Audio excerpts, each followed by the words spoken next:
नमस्कार, जी TV news मराठीमध्ये आपलं स्वागत. मी विलास महल्ले.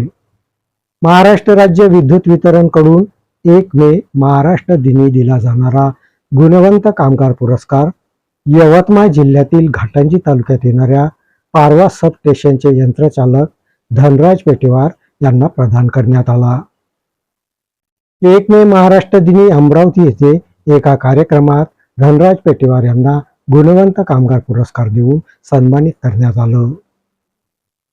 अपघातविरहित सेवा, कर्तव्यनिष्ठा, कामाची तत्परता यासारख्या बाबी तपासून गुणवंत कामगार पुरस्कारासाठी निवड करण्यात येते. अमरावती येथील जिल्हाधिकारी कार्यालयात वीज वितरणचे मुख्य अभियंता साळुंके यांच्यासह अधीक्षक अभियंता आणि व्यवस्थापक यांच्या प्रमुख उपस्थितीत धनराज पेटेवार यांना हा पुरस्कार प्रदान करण्यात आला. मला मिळालेला पुरस्कार हा एकट्याचा नसून माझ्यासोबत काम करणाऱ्या सर्व सहकाऱ्यांचा आहे, अशी प्रतिक्रिया धनराज पेटेवार यांनी जी टीव्ही न्यूज मराठी सोबत बोलताना व्यक्त केली. हा जो पुरस्कार मिळाला, पांढरकवडा विभागात जवळजवळ 32 उपकेंद्र आहेत, सबस्टेशन, आणि या सबस्टेशन मधून एकाची निवड केली जाते.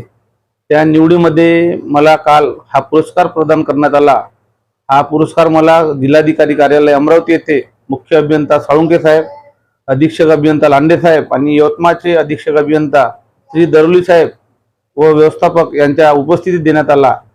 माझ्या सर्व परिवाराला या पुरस्कारासाठी आमंत्रित करण्यात आलं होतं. हा जो पुरस्कार मिळाला हा माझ्या एकट्याचा पुरस्कार नसून माझ्यासोबत काम करणाऱ्या सर्वांचा पुरस्कार आहे. त्याच्या मागचा उद्देश आहे, या पुरस्कार जो मला मिळाला याच्यामध्ये काही नॉर्म्स असतात, अपघातविरहित सेवा, कर्तव्यनिष्ठा, कामाची तत्परता, असे वेगवेगळे पैलू तपासले जातात. त्या पूर्ण पैलूमध्ये मी बसलो, त्याच्यामुळे माझी निवड ही करण्यात आली आणि मी खूप आनंदी झालो.